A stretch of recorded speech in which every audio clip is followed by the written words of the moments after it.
You are listening to a podcast of Warwick University's Cage Research Centre, produced together with On Humans. I'm your host, Ilari Mäkelä. And today we continue our 5-episode series exploring the making of the modern world. A world materially richer than ever before, but also unequal, with much of the world's wealth concentrated in the so-called West. So why was industrial modernity born in Europe and not, say, China? Now, the rise of European science might be part of the explanation to this great divergence between the West and the rest, something we discussed in last week's episode with the Nobel laureate Joel Mokyr. But asking why Europe can mislead. The Industrial Revolution was not a European event. It was a British event. So why was the steam engine invented in Britain and not France or Italy? Oxford historian Robert Allen has worked for decades trying to understand this very question. Allen has argued that to understand the path to modernity, we must forget big generalizations about the West. And instead, we should zoom in on two specific dynamics that shaped the British economy already before the Industrial Revolution. One of these dynamics was Britain's easy access to coal. Early modern England was what the Gulf states are today, a land of cheap fossil fuels. This we discussed already in the opening episode of the series with Kenneth Pomeranz. But Allen noted another thing that was interesting about pre-industrial Britain. The British workers were well paid. Allen is not the first to say so. Decades before the Industrial Revolution, Daniel Defoe wrote that the working manufacturing people of England eat the fat and drink the sweet. They live better and fare better than the working poor of any other nation in Europe. Well, this was good for the workers, of course, but it had a problem. Made in Britain was expensive. So how did British businesses compete with cheaper products from the continent? Allen's answer is simple. The British business owners embarked on a long quest for ways to use machinery and fossil fuel energy as a substitute for human work. A quest that has transformed the globe and took us to the modern world where industrial robotics and AI data centers are but a new variation of this old theme. In this episode, we discussed the surprising revelations that led Allen to his theory. We discussed the reasons that British wages were high, and we cover some counter-arguments to Allen's theory. We also discuss the more humane side of wages. We ask if the Industrial Revolution was any good for the British workers, and we place the answer against the story of worker welfare that Allen charged from Black Death to the 21st century. I hope that you enjoy this. If you do, you can also head to our series page with extra materials, including a written summary of this conversation. And do subscribe to the podcast to notice the next episode in this series, where we turn the angle and explore the making of modernity from an East Asian point of view. But now let's begin with Robert Allen. Professor Robert Allen, welcome to the show. Well, thank you for having me on it. Thinking about the Great Divergence, thinking about the British Industrial Revolution, thinking about the making of the modern economy, and asking who would be an expert to talk about this, difficult to avoid your name. How did that come about? How did you get interested in all of these topics in the first place? Well, my first real academic job at the University of British Columbia, I had to teach a course in European economic history. And one of the things that came up in the course was the standard of living. What happened to the standard of living of workers during the Industrial Revolution, for instance? And much of it comes down to trying to measure real wages. And that's to say, you want to know how much people earn for their work and then what it costs to buy basic consumer goods. So to get tables of those prices, what you need to do are find institutions that have lasted a long time and kept financial records and never thrown them out. And so as it turns out, Oxford and Cambridge colleges are ideal for this. Yes, I can believe that. Yeah, you can get the receipts of the baker from the 12th century. Exactly. So the first big book was by Thurl Rogers, written in the 1860s and 70s. Oh, 1860s. Yes. Oh, that's very old. That's right. I have a completed. There's about 8 volumes, and I have them all. Wow. Yeah. But they're classics. And so he did this for years. He went through Oxford, Cambridge colleges, accounts mostly, and put together this kind of material going from the Middle Ages up to the early 18th century. When he died, he ran out of time.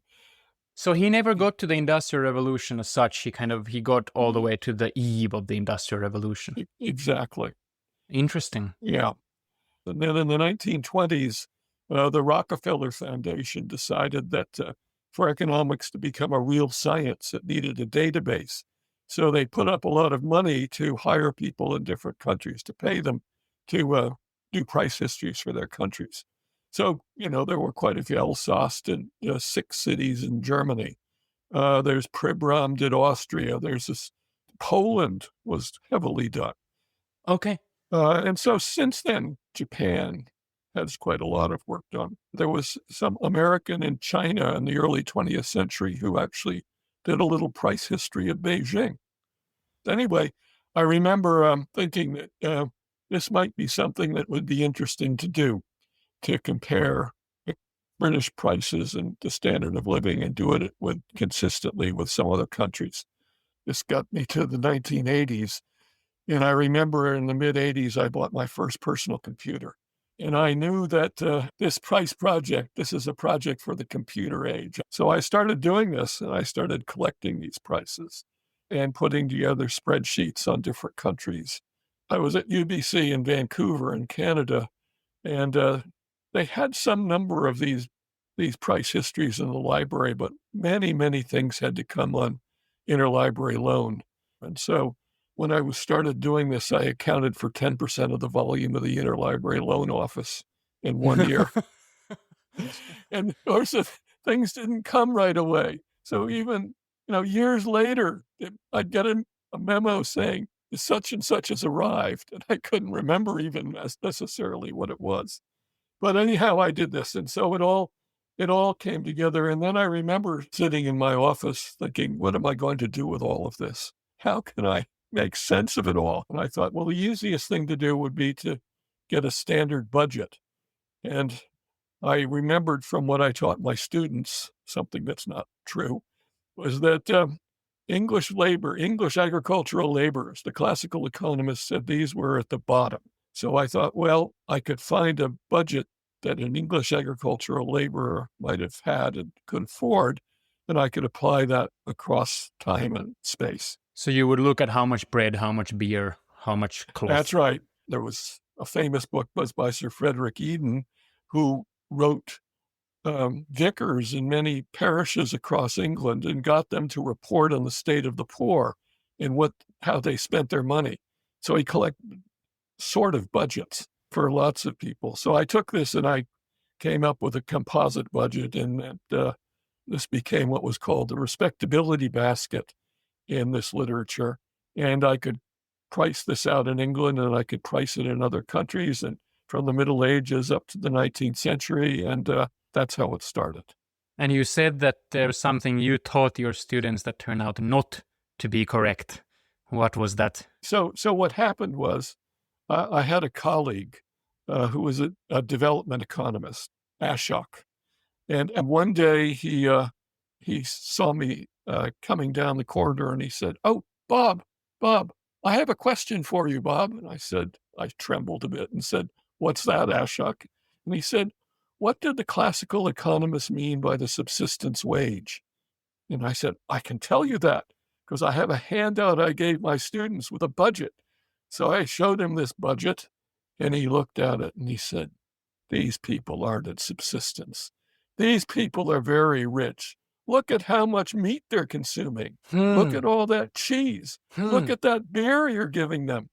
Poor people can't afford that. These people are rich." So a person who works with modern poverty looked at the respectability budget of the English laborers before the Industrial Revolution and said, this is too much. That's right. So I guess here is the first hint to the famous Allen thesis, is that you started seeing slowly that the British laborers, the people who are supposed to be at the very bottom, were historically, comparatively, in a global perspective, they weren't actually that poor after all. So there was something a bit peculiar. And this was particularly the British laborers, right? This was not the case across Europe. It was also true, as it turns out, of the Low Countries, the Dutch and Belgium. They had quite high wage levels. But as you go east or south or northeast to Scandinavia, they're all much, much lower. So what you find, just looking at the European situation, in 1300, when most of the earliest data for this are available, people are they're pretty poor. And then the Black Death happens. The bubonic plague crosses Europe in 1348 and 1349, and a third or more of the population dies. And this really causes a big labor shortage. And so if you look at graphs of real wages in various countries, they all shoot up then. So the people who do make it, they are actually in a good position because they are very much needed at the farms. Exactly. Laborers are needed. And also the reverse is true, that like land values fall. So as owners of agricultural estates, the aristocracy lose out relative to the workers. So today people say, more or less, that across most of Europe, the standard of living is pretty similar. So you can say, when in the past, if ever, was that true? And the answer is 1450, 1400 to 1450. Interesting. After the Black Death. After the Black Death, it's high everywhere, and it's pretty similar everywhere. And then what you see is a big slide. So in Italy, Spain, Central Europe, Eastern Europe, the real wages start falling after that. The populations start rebounding, and the real wages start falling as labor becomes more abundant relative to natural resources. And you see this happening in England to some degree, but it doesn't go all the way. So London in particular starts dropping, and then wages start rising again. And the same thing in Belgium and the Netherlands. So you get to like 1750 at the onset of the Industrial Revolution, and real wages in many parts of Britain in the Low Countries are pretty high, whereas in most of the rest of the continent, and we know now in East Asia as well as many other parts of the world, real wages are really down at the subsistence level, the basic subsistence level. So the divergence happens before the Industrial Revolution, right? It's not a result of the Industrial Revolution. And my theory is it causes the Industrial Revolution. Yeah, I think that there's kind of two things here that are interesting. One is that you say that even before what people often call the Great Divergence, you have what is called the Little Divergence, so the difference within Europe, where the North Sea economy or Northwestern Europe, so Brits and Low Countries, starts to go ahead. But secondly, that this little divergence is not just that just keeps going, but that there is a way in which the little divergence creates maybe like sows a seed for something quite dramatic that then later on happens. And that later on thing happens very much in Britain. And let's go into that. But before we do, I think that there's a kind of concern that when we think about global history, if we're going to spend as much time as we are talking about Britain, is there a risk that we're doing it, both of us, we're speaking in Britain right now. So are we just, focusing too much on, where we are based on is the Eurocentric bias. And to counter that risk, I thought it would be interesting to start from the very end of your classic book, British Industrial Revolution in Global Context. At the very end of that book, you discuss modernity, the 20th century. And you say that, quote, there was only one route to the 20th century, and it traversed northern Britain. Yes, I did write that, didn't I? So what does that mean? This is where the classic Industrial Revolution happens. The classic Industrial Revolution involves textiles, textile factories. That's a case where machine technology is invented, which is one of the things I think my arguments contribute to understanding. The other thing is it's coal and iron, and fuel is another part of the story. And so in a way, the modernity that emerges from the path traversing Britain is a modernity powered by fossil fuels, yes, built from steel, yes, and where workers are using machines, yes, more and more. That happens in Britain, and this is what later transforms the whole of the world. Is that right? Yes. I might put in one or two little qualifications, but basically that's right.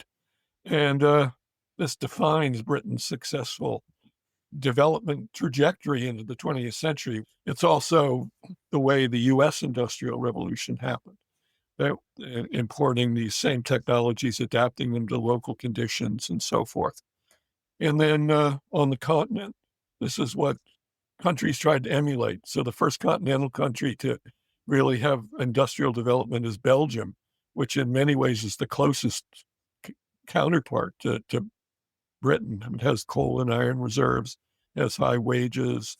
It's very conducive to, it's easy to take British technology and put it there and have it work.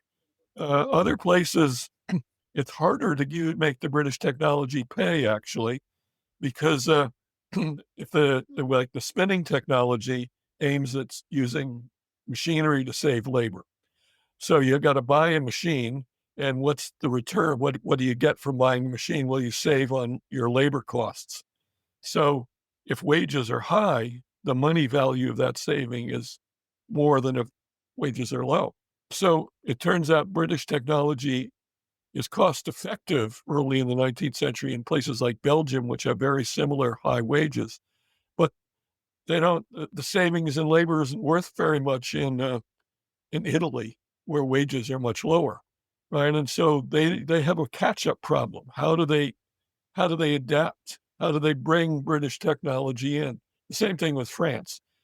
And so, in a way, Britain is like a laboratory of modernity, where these building blocks of modernity, they are developed, and at some point they end up moving abroad. But what you're saying is that in order to understand when they move, we shouldn't just focus on something like, oh, the French engineers were not interested in the steam engine. Rather, we should look at what point does it make economic sense for them to adopt it. And in your story, it's quite interesting. You say that in the very beginning, it sounds, in hindsight, yeah, steam engine, what a great idea. You harness fossil fuels for work. But in the beginning, it's a very, very inefficient machine. Exactly. And for it to make any sense, you have to have very cheap coal, and you have to have pretty expensive workers that you are helping replace. That's quite right, yeah.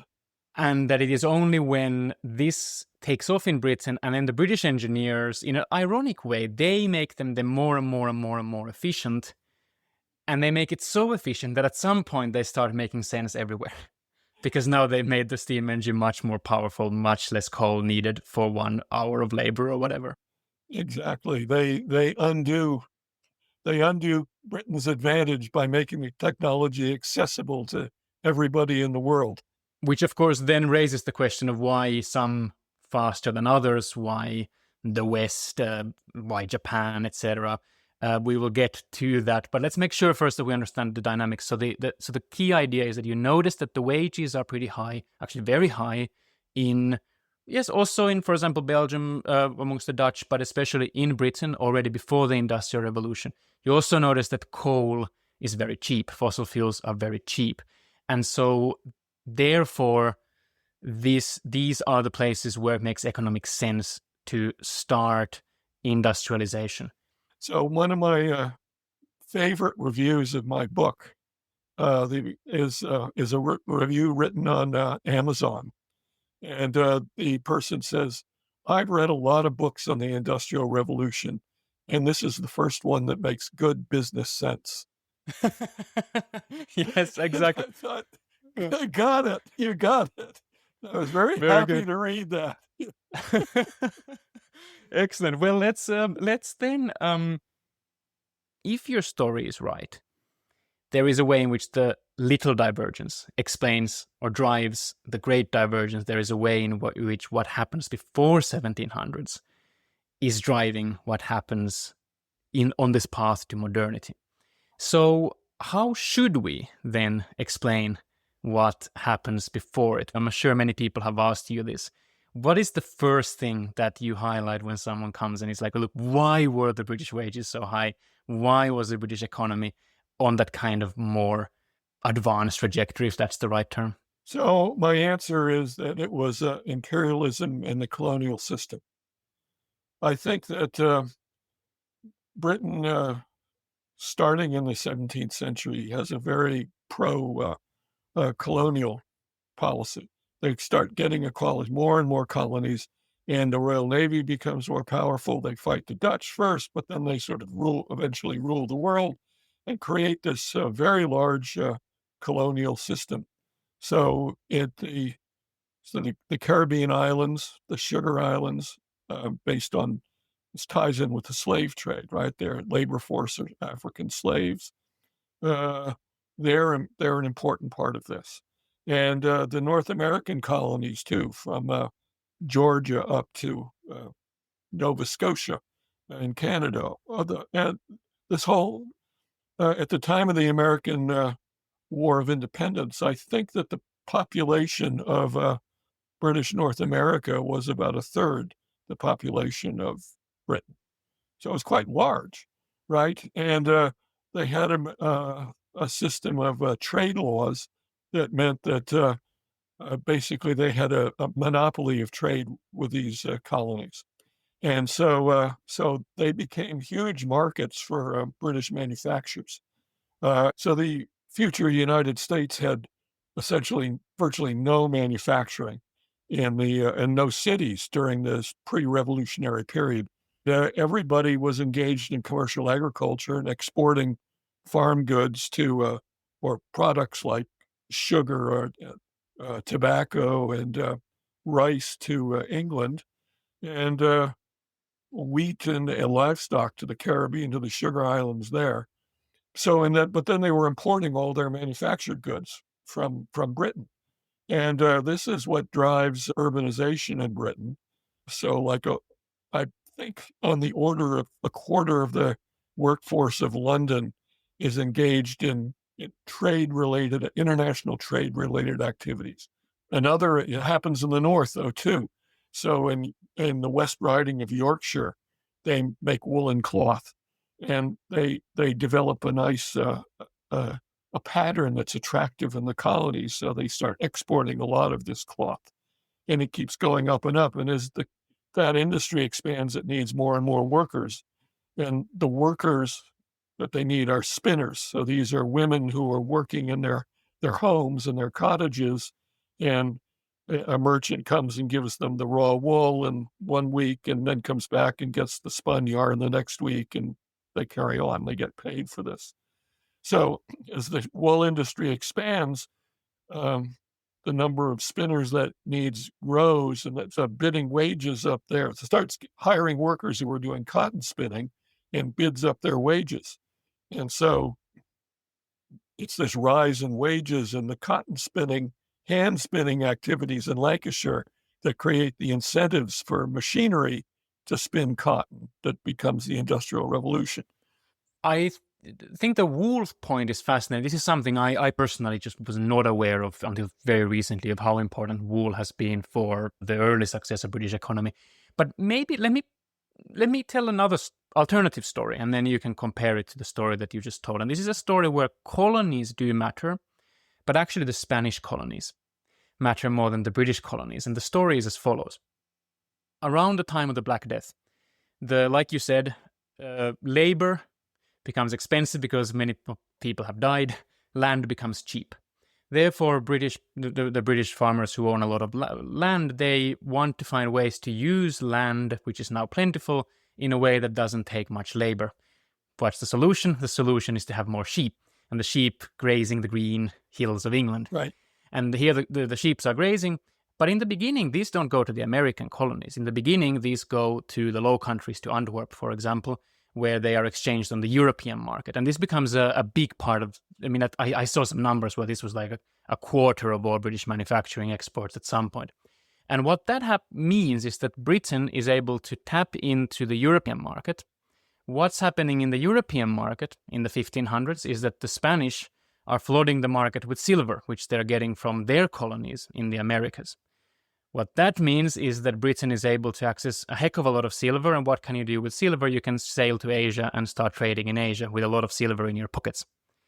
And that way, the story is, yes, the wool is a surprisingly important part of the story, but it's not because the British are shipping it to their own colonies. It's because it allows Britain to access this massive influx of silver, which the Chinese are ready to exchange for tea, which the Indians are ready to exchange for cotton products.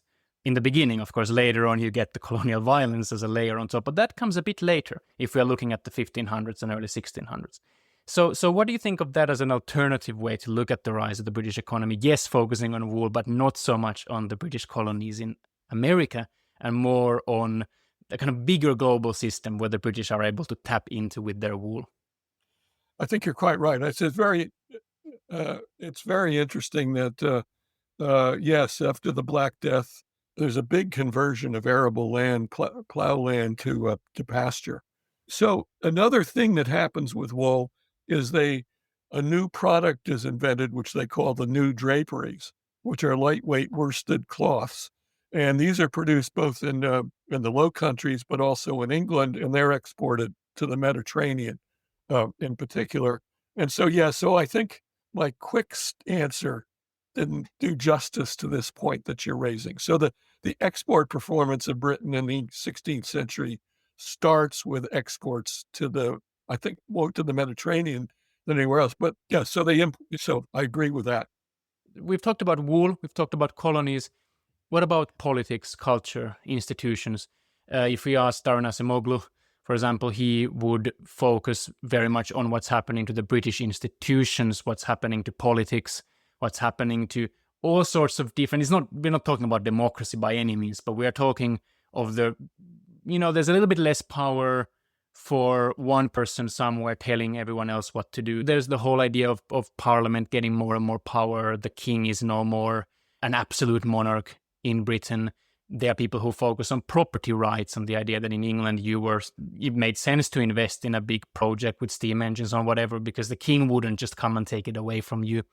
So those are a lot of different possible ways to use this loose term institutions to explain the story. But your quick take, how much, if at all, the institutions in Britain were to thank for the early economic rise of Britain? I do agree with Daron Acemoglu on the fact that I think the British state policy became very important, but it wasn't particularly for making secure property rights.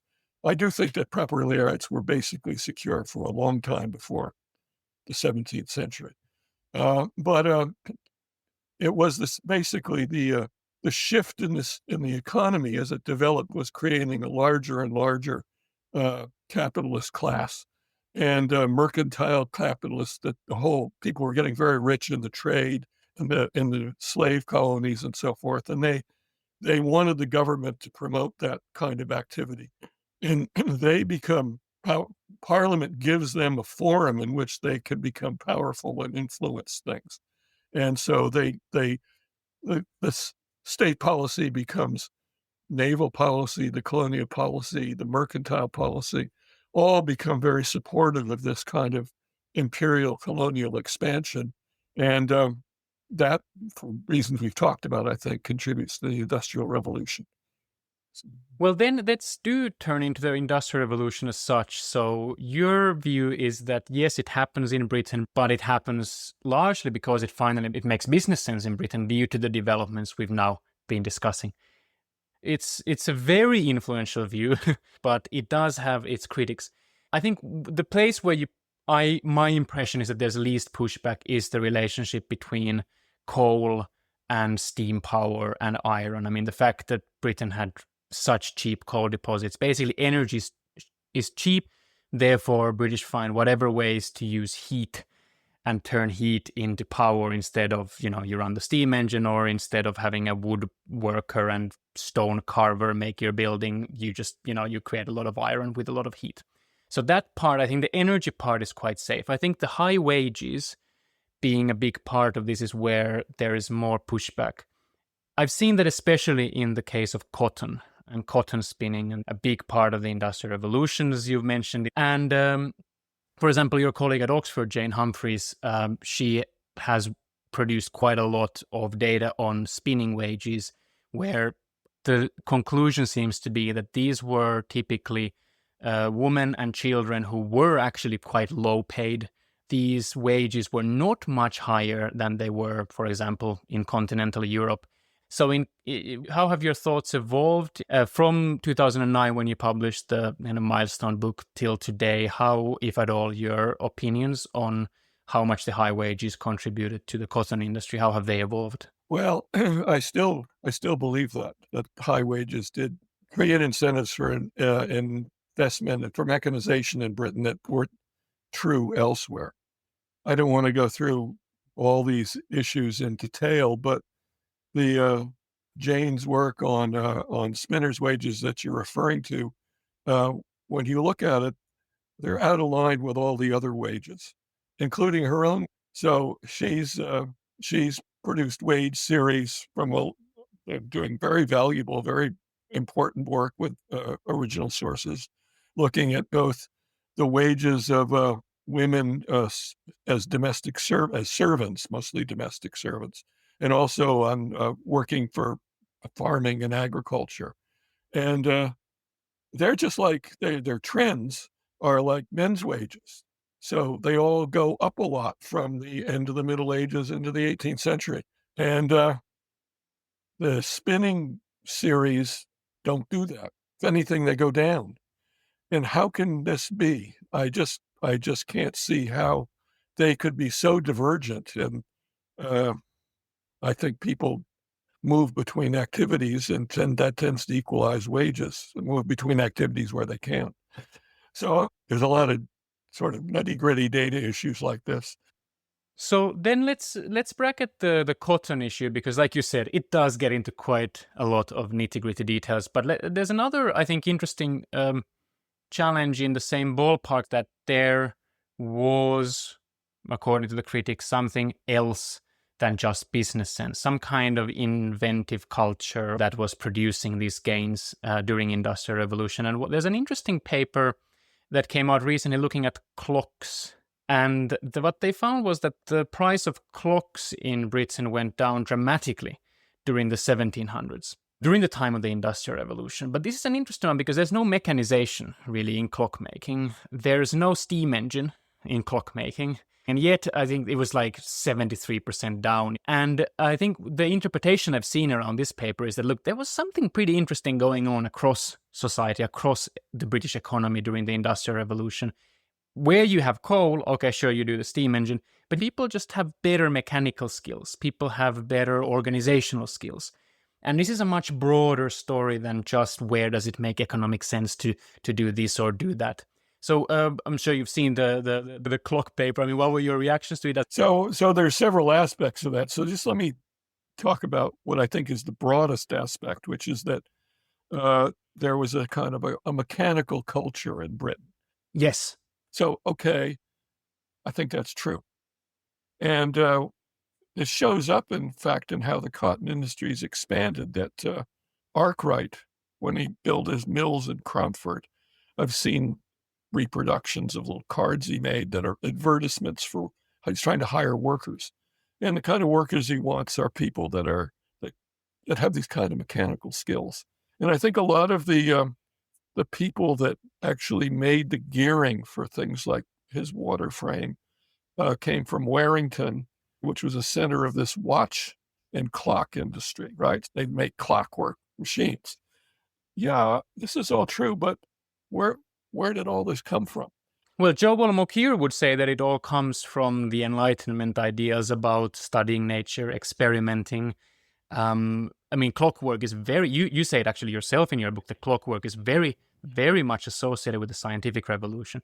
So if we just lump the scientific revolution and the Enlightenment into one grab bag of this kind of new ways of thinking about progress and understanding and studying nature, Joel Mokyr would say that's where it comes from. That's what's really running the story. Yes. And, but I think it's a knock-on effect of the urbanization, the colonial system. You get people in a big urban economy, and there's all kinds of craft skills that just develop as part of that. So if you look at literacy, it's much higher in cities everywhere in Europe than it is in the countryside. And I think it's because literacy matters in a commercial economy.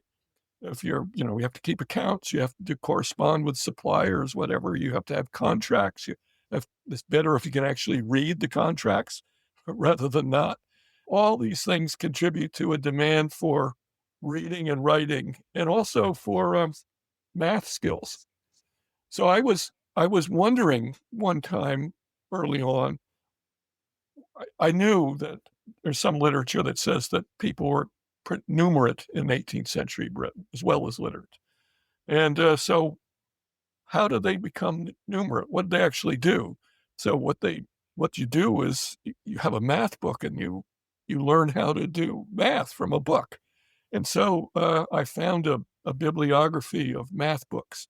And being at Oxford, Bodleian Library is a depository library. So all the books published in England are there, unless they've been stolen. So this includes all the math books. So I began with an Elizabethan arithmetic book. Interesting.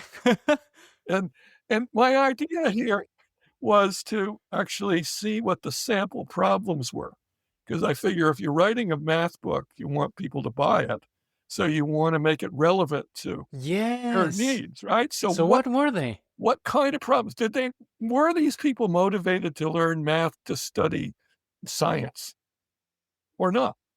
And the answer is not. There's never a science problem in an arithmetic book from the 16th century to the 18th century. Is it business? What is It's all business. Everything is business. You study percentages and proportions so you can divide up the profits from your business with your partners. I mean, that makes perfect sense historically. If you look at how the Indian numerals travel to Europe and how they are developed in Italy, all of these Italian geniuses, they tended to have an affiliation with what's basically a business school of the time. Yeah, that struck me was that things haven't changed very much. I mean, let's zoom out a little bit then, because another reason that I think the differences in the viewpoints between you and Joel Mokyr are quite interesting for the big picture is not because they don't just touch upon what happens in Britain in this laboratory of modernity, but in the question that we started with, which is this question of did modernity have to traverse through the path that comes from Britain. Now, we obviously would not be where we are exactly without everything that happened before having have happened. So in some sense, it's obvious that to get the modernity we had to have the British Industrial Revolution. But I think that reading the work of someone like Mokyr, who focuses more on this more general European cultural change around the scientific revolution and the Enlightenment, that does, I think, raise the question.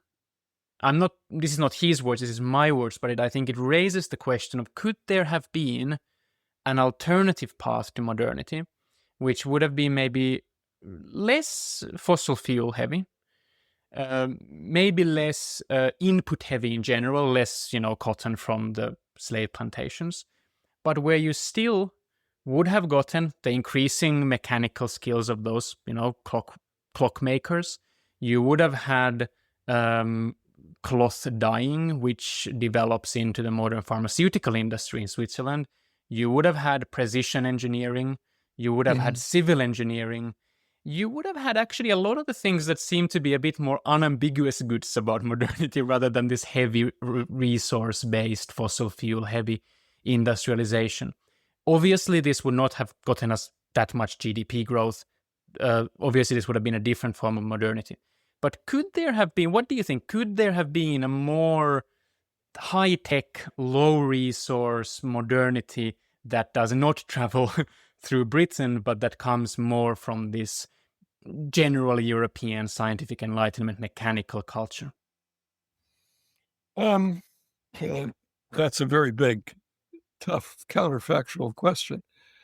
I don't know if this isn't the full answer, but I find this argument, this is a very high-class way of saying that Europe modernized because Europeans are just more rational than everyone else.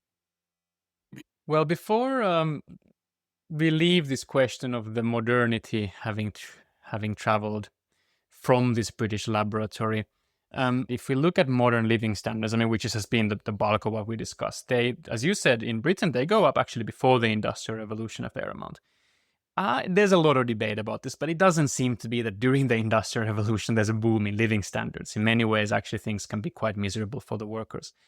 And the general pattern that I have in my own show previously talked about with Darren Acemoglu, with Brad DeLong, with Oleg Galor, with Branko Milanovic, each of these for people looking at it from a different angle, but they have all focused on the idea that modern prosperity in one way or another actually starts quite late, maybe 150 years ago. Brad DeLong is very clear. He says 1870, that's the kind of hinge of history in his own words. And what all of them have suggested is that it is a bit of a mistake to just see that you have the British Industrial Revolution and then it just spreads, and when it spreads, everyone gets rich and happy.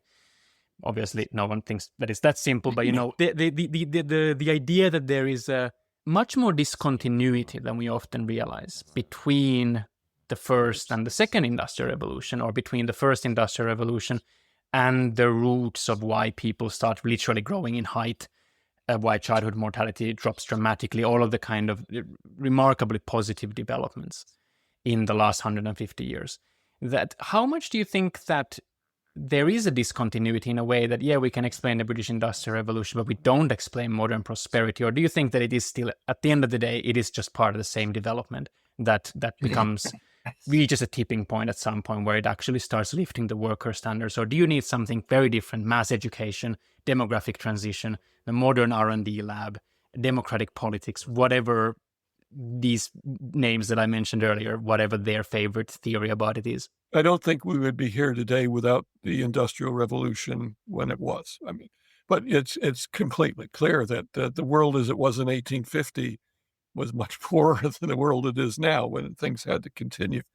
When I think about how you get from 1600 till today, I see it, at least in like Britain and the U.S., I see it as there's 4 phases in my mind in that history. So in the first phase, which I see going from in Britain from 1620 to 1770 or 80, the start of the Industrial Revolution, that's this, we've talked about this, that's this commercial revolution driven by empire and foreign demand. And the British economy responds very successfully. Men's wages go up, women's wages go up. Northern wages, which were lower at the beginning, rise up to London levels. There's wage convergence. So this is a good time to be a British worker. That's right. So this is very successful. But the thing is, the high wages that are created also create the incentives to mechanize. And this causes a huge explosion in inequality. So some workers really lose out. So if you were a hand weaver, when weaving gets mechanized, there's hundreds of thousands of people that have jobs that disappear, right? Conversely, there's people making machine tools, I think, but even construction workers, because cities expand. They build a lot more buildings and factories and stuff, so the demand for their labor goes up. And so some people have higher wages, some people have falling wages. And by the way, even speaking of wages, it's not the full picture because the working conditions, of course, can also go down a lot. Working conditions are terrible. Yeah. I agree. People get shorter. They got taller as you went through the 17th and 18th centuries. They're taller than they are elsewhere in Europe, in Britain. And then lots of people get shorter. Lots of occupational groups have falling heights.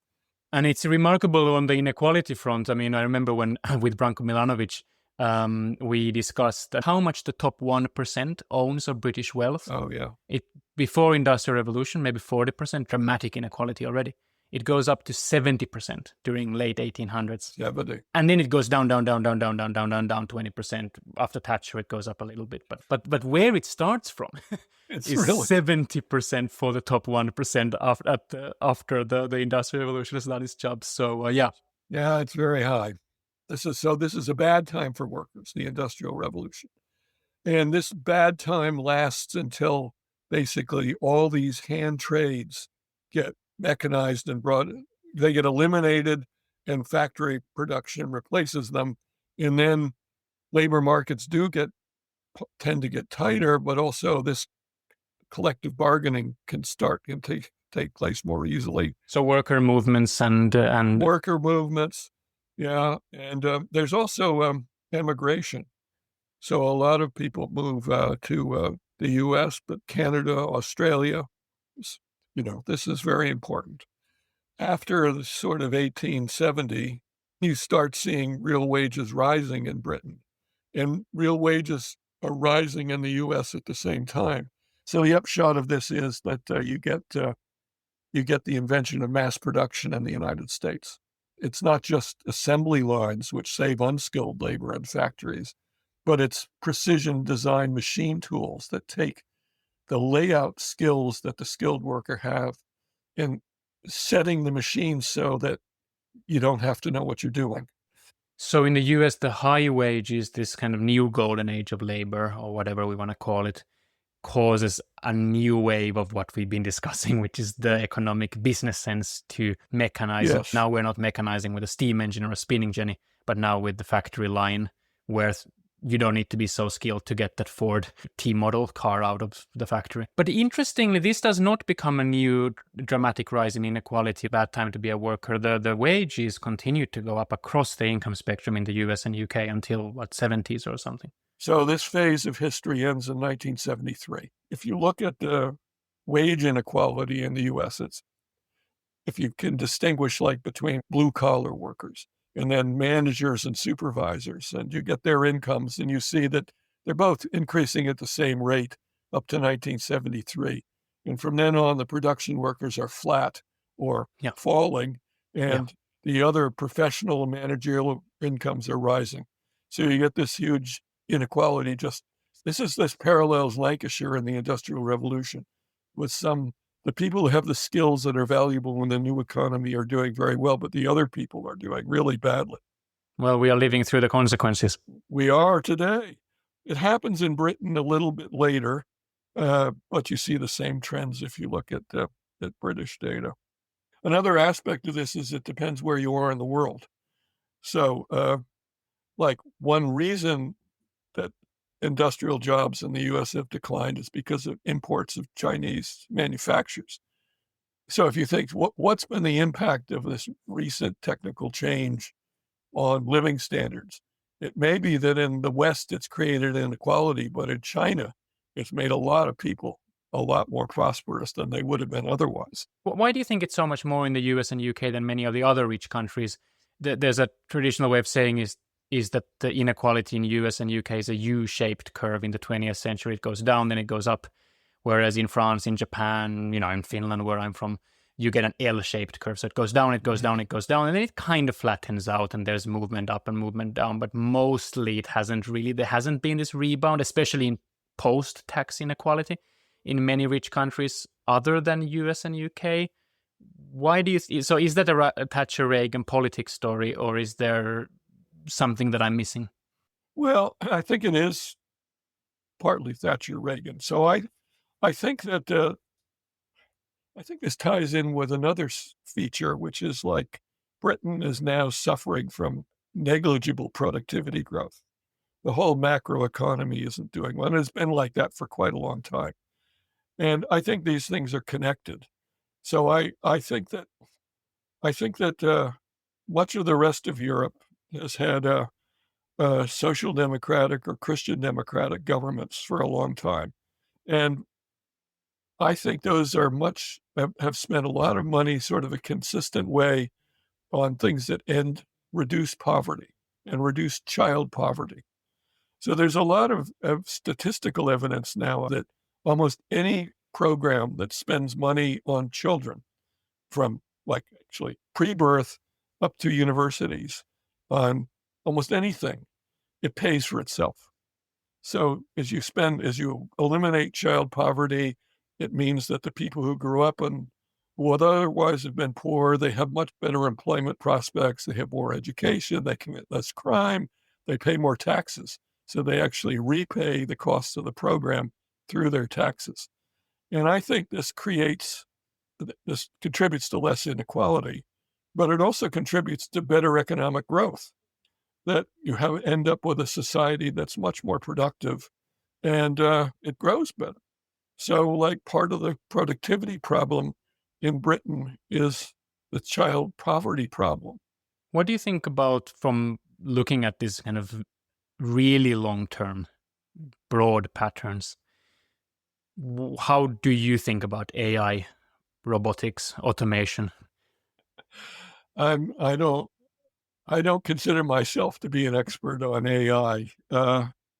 I see it, on the one hand, I see AI as being a lot like other previous kinds of mechanization. So that means that it could have all sorts of effects. It could lead to more economic growth, but it could also, at the same time, lead to a big reduction in employment for many types of skills. Whether these are counterbalanced by newly created skills, I don't know. Like there's a lot of new skills and new types of jobs in the economy today, but not enough of them to make up for all the lost semi-skilled industrial jobs that have now disappeared. I know we've been talking for a long time already, but I do want to ask, now that we have zoomed out into the global picture, what explained, do you think, the formation of, I know these labels are a bit artificial, but let's say the global north versus the global south. So the living standards in Vienna and Beijing are pretty similar for a very long time. But at some point, they're not. Austria very much joins the rich country club. Yeah. And Beijing does not. Tokyo does, but Saigon does not. Yes. And there are cases where it's very easy to use, for example, colonialism, Britain versus India. But there are so many of, I come from Finland. How did we join that club and Russia did not?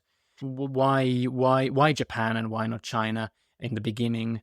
Why Canada and not Mexico? I know that it's impossible to answer that question in a kind of comprehensive way. But what's your what do you think that we really need to focus on? What would be your favorite angle when starting to ask the question of what made some countries able to jump in the kind of rising living standards in the since the early 20th century onwards, and other countries struggled much more? So I think what happens again in the 19th century that the successful countries followed a similar set of policies. And so there were, in shorthand, there were tariffs, trains, banks, and schools. So there's this, what I think of as a standard model for economic development that was, in fact, pioneered in the U.S. So the first thing was to create an integrated a national market. So the Constitution abolishes tariffs that states had. Previously, the states all had tariffs on each other's trade. Makes the country a free trade area, and it also allows for a uniform external tariff, which is introduced to keep out cheap British manufacturers, and it creates a national market. But then the second part of creating a national market is building a transportation system that links all the parts of the country together and connects them to foreign trade. And then banks, so creating a financial system to finance industry and so forth. So you get central banks and stuff. The other thing is schools. The model school system is Frederick the Great's system in Prussia, and it gets copied everywhere. So the American common school system is a copy of the German system. And when the Japanese set out to modernize, they copy the German system. So everybody does that. And one of the problems with colonialism and imperialism is that the colonies are not allowed to do this.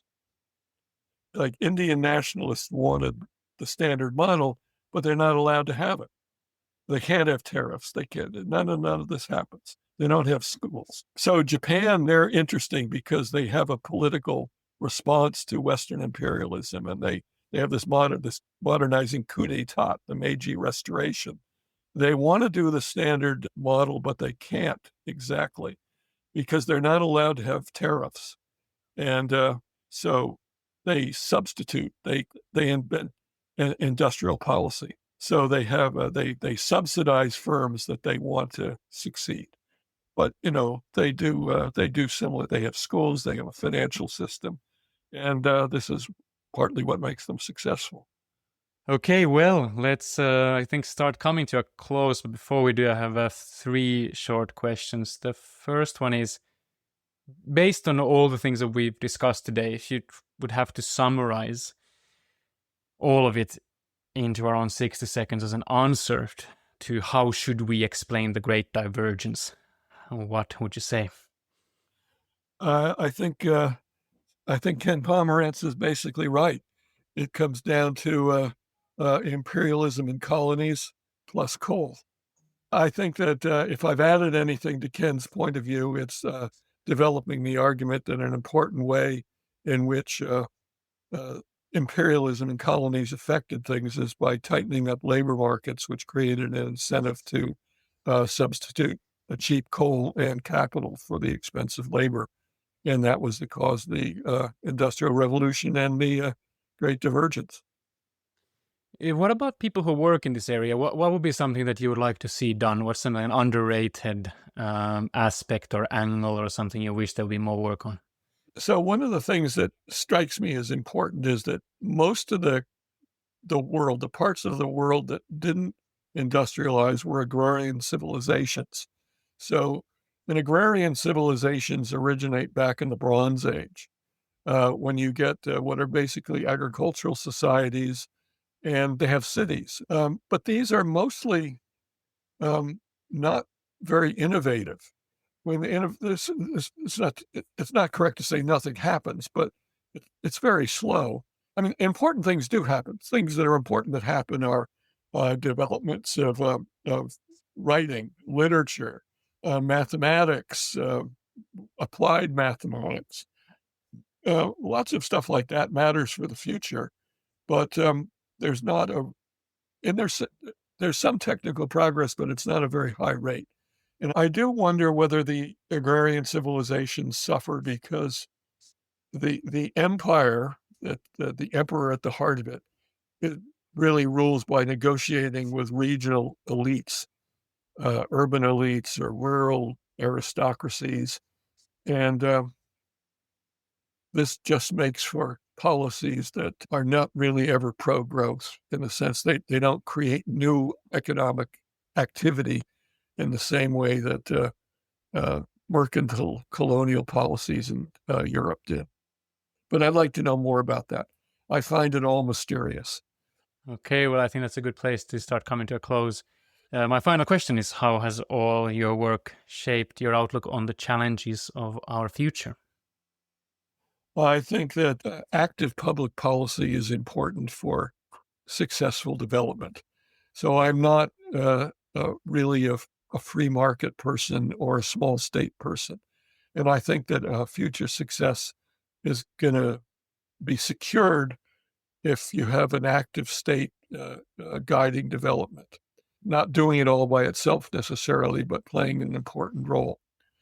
What the role should be exactly and what the policy should be, I leave to the future to figure out. Professor Robert Allen, thank you so much for all of your work and your time today. Thank you for having me. Okay, so that was it for today. Thank you for joining us. This episode is part of the Great Divergence series produced by Warwick University's Cage Research Center together with On Humans. Each of these episodes is available both at the Cage Economic History podcast and the On Humans podcast, and each episode also has a written summary, which you can access at our series page. Link to it is in the show notes. So do check that out and do subscribe to the show to be notified of our next episode coming on next week, where we turn the tables and when we look at the making of the modern world from an East Asian perspective with a leading economic historian of China and Japan, Debin Ma.